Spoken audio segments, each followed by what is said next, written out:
Hello, మనం ఈరోజు కొన్ని విషయాలు హ్యాండ్ రైటింగ్ గురించి మాట్లాడుకుందాము. జనరల్గా హ్యాండ్ రైటింగ్ అంటే చాలామంది ఇంపార్టెన్స్ ఇవ్వరు. అంటే అది కిడ్స్ అవనివ్వండి, లేకపోతే పేరెంట్స్ అవనివ్వండి, వాళ్ళు ఏమనుకుంటారంటే హ్యాండ్ రైటింగే కదా అని నెగ్లెక్ట్ చేస్తారు. అంటే ఏంటంటే పేరెంట్స్ కూడా ఏంటంటే ఎక్కువ అంటే ఒక 50% ఆఫ్ ద పేరెంట్స్ ఏంటంటే బాగా చదువుకోవాలి, బాగా చేయాలి అనేసి అంటారు.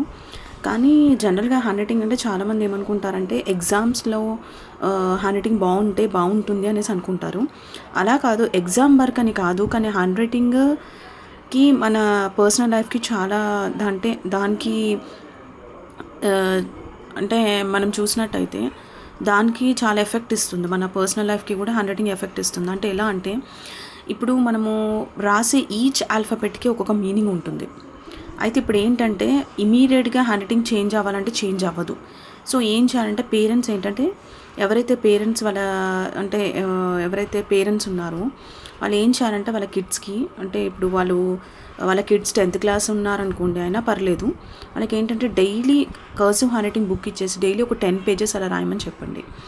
అంటే అలా ఎందుకు అంటే ఇప్పుడు cursive hand writing, first of all hand writing ఎప్పుడైనా కర్సివ్ హ్యాండ్ రైటింగ్లో ఉండాలి. అండ్ నెక్స్ట్ ఏంటంటే హ్యాండ్ రైటింగ్ ఏదైతే మనం ఇప్పటికిప్పుడు మనము హ్యాండ్ రైటింగ్ క్లాస్కి పంపించి వారిని ఇంప్రూవ్ చేయాలంటే అది ఏంటంటే ఫస్ట్ థింగ్ ఏంటంటే అది ఫైనాన్షియల్గా కూడా చాలా స్పెండ్ చేయాల్సి ఉంటుంది. అండ్ నెక్స్ట్ ఏంటంటే స్టూడెంట్స్కి కూడా ఇంట్రెస్ట్ ఉండదు ఇమీడియట్గా నేర్చుకోవాలి అంటే కొంతమందికి ఇమీడియట్గా నేర్చుకోవడం కూడా ఇబ్బంది ఉంటుంది.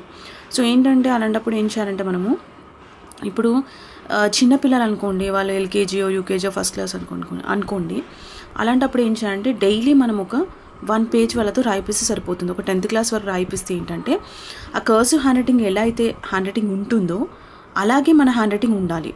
అంటే ఎందుకంటే ఇప్పుడు కర్సివ్ హ్యాండ్ రైటింగ్లో పర్ఫెక్ట్గా ఈచ్ అండ్ ఎవ్రీ ఆల్ఫాబెట్ పర్ఫెక్ట్గా ఉంటుంది.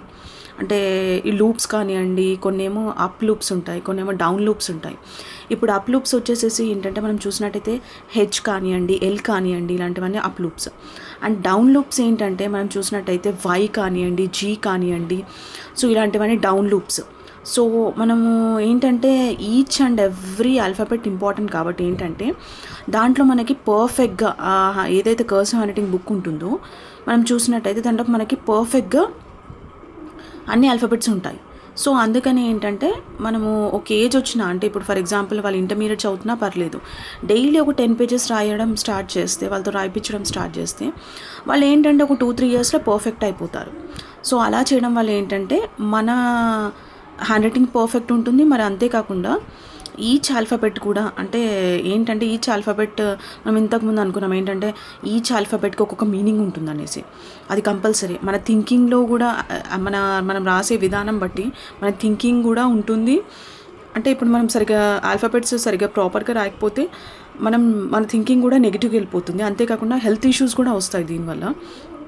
సో చాలా ఉంటాయి దీనివల్ల. అంటే ఏంటంటే హెల్త్ ఇష్యూస్ వస్తాయి, మరి అంతేకాకుండా మళ్ళీ మన థింకింగ్ కూడా మారిపోతుంది.